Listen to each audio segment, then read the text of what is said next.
রায়হান যতদিন তেলাওয়াত করতে পারবে, এই যে রায়হান ছিলেন না আবু রায়হানকে, মাশাআল্লাহ বাংলাদেশের একটা সম্পদ, আমার ছোট ভাই আবু রায়হান। আপনারা তো চিনেন এখনকার আবু রায়হানকে, আমি চিনি 2012-13 থেকে 14 থেকে। আলহামদুলিল্লাহ বলেন। এই কাইম মোল্লা সাহেব বসে আছে, আবু রায়হান বসে আছে। আবু রায়হানের কণ্ঠটা কালকে ডাউন হয়ে যাক, আল্লাহ না করুক, ধরেন কথা বলতে পারতেছে না, মানুষজন আবু রায়হানকে হয়তো 5 মাস স্মরণ রাখবে, এরপর আর স্মরণ রাখবে না। তার মানে কি, মানুষ মানুষের অবস্থানকে ভালোবাসে। আজকে আমার মাসুম ভাই যে মাহফিলের আয়োজনটা করেছে, আগামী বছর যদি মাহফিলের আয়োজনটা করতে না পারে, মানুষ এই মাহফিলের কারণে ওনারা মনে রাখবে না। আর কাইম মোল্লা সাহেব ওস্তাজ, উনি পড়াচ্ছে ছাত্রদের, যতদিন পড়াইতে পারবে মানুষ মনে রাখবে। মানুষ মনে রাখবে না তখন যখন তিনি পড়াইতে পারবে না। আমি যে কথাটা বলতে যাচ্ছি, এই পৃথিবীর বুকে আপনার নিঃস্বার্থ ভালোবাসে একমাত্র আপনার মা, একমাত্র আপনার মা, মানে আল্লাহর পরে। নবীজি তো নাই, নবীজির ইন্তেকাল হয়ে গেছে, আর কেউ আপনারা নিঃস্বার্থ ভালোবাসে না ভাই। বাপ মারে যে কষ্ট দিয়েছে, সে আল্লাহর জান্নাতকে হারিয়ে ফেলেছে, ঠিক কিনা? কারণ কি, আল্লাহ রাব্বুল আলামিন বলছেন, ওয়াবুদুল্লাহা ওয়া লা তুশরিকু বিহি শাইআ ওয়া বিল ওয়ালিদাইনি ইহসানা।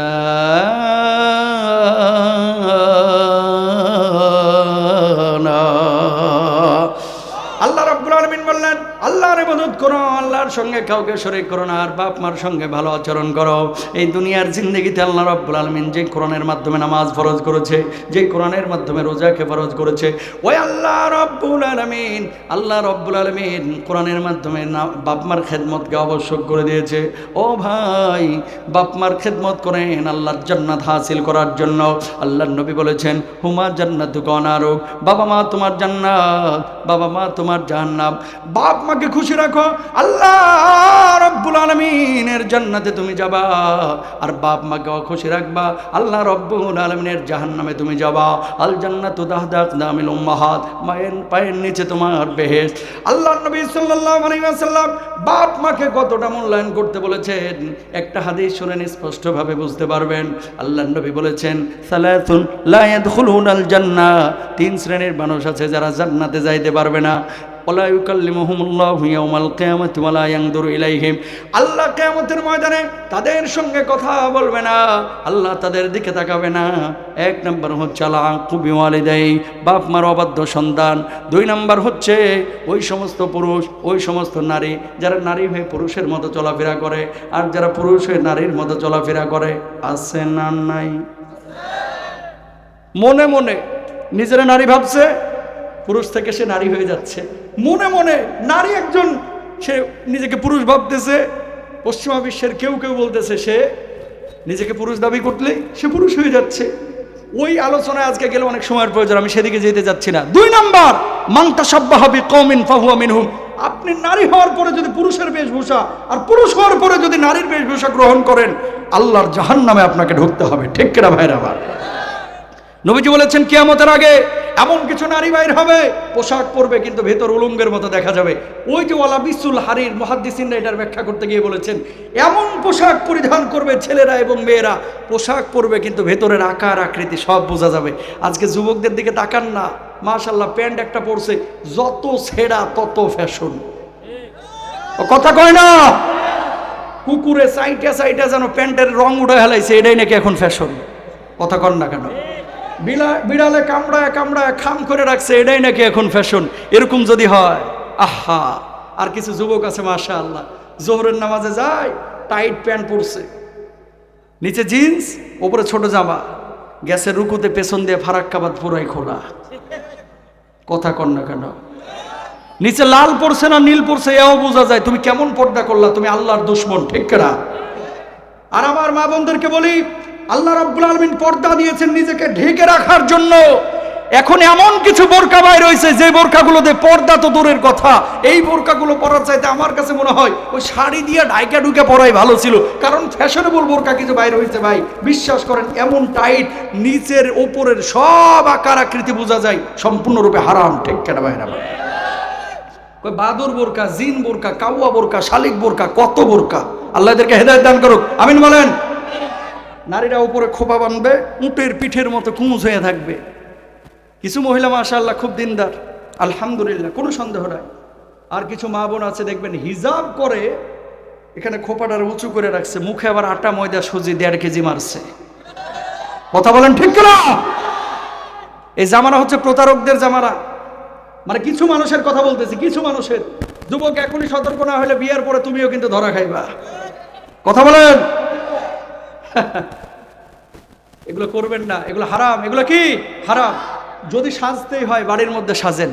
তো 2 নাম্বার গেল। 3 নাম্বার যে কথাটি বলতেছিলাম, আদ-দাইয়ুস। দাইয়ুস এরা কিয়ামতের ময়দানে আল্লাহর জান্নাতে যাবে না, আল্লাহ এদের সাথে কথা বলবে না। দাইয়ুস কারা? যারা নিজেরা নামাজ কালাম পড়ে অথচ পরিবারের ব্যাপারে বেখেয়াল, পর্দার ব্যাপারে বেখেয়াল, কোনো হদিস নাই। এরকম লোক আছে না? এগুলো করবেন। যেখান থেকে কথাটা বললাম, প্রিয় ভাইরা আমার বাংলাদেশের মধ্যে সরকারের কাছে আমাদের অনুরোধ, ইসলাম এবং নৈতিক শিক্ষার মধ্যে বাপ মার অধিকার নিয়ে সব স্তর যেন আলোচনা করা হয়। কারণ যদি সব স্তরভাবে বাচ্চাদেরকে এগুলো শেখানো না হয়, এক সময় ডাক্তার হবে, ইঞ্জিনিয়ার হবে, কিন্তু সেই সন্তানের বাপ মা বৃদ্ধাশ্রমে থাকবে। ঠিক কিনা? আজকে আগারগাঁওয়ের বৃদ্ধাশ্রমে যান, চ্যালেঞ্জ করলাম, একজন ইমামের বাপ পাবেন না, একজন খতিবের বাপ পাবেন না, একজন শাইখুল হাদিস মুহাদ্দিসের বাপ পাবেন না, কাইয়ুম মোল্লা সাহেবের বাবাকে বৃদ্ধাশ্রমে পাবেন না, রাইহানের বাবাকেও বৃদ্ধাশ্রমে পাবেন না, আমার বাপ মাকেও পাবেন না। কিন্তু শত শত ডাক্তার ইঞ্জিনিয়ারের বাপ মা বৃদ্ধাশ্রমে যায়, একমাত্র কারণ তারা দিন বুঝে না, ইসলাম বুঝে না। ঠিক কিনা? অস্বীকার করতে পারবেন?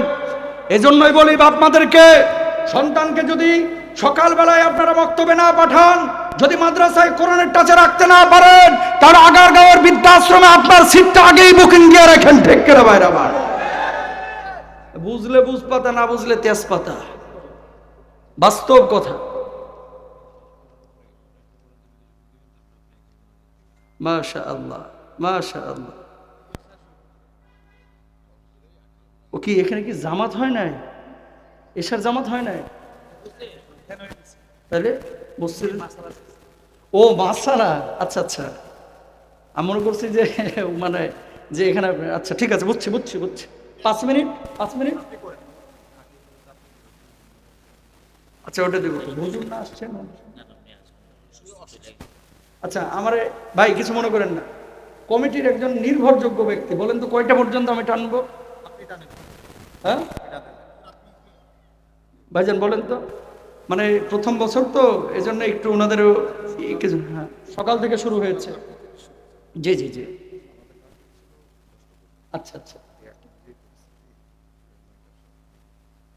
আচ্ছা। 9:15 আমরা দোয়া করে দিতে হবে, হ্যাঁ।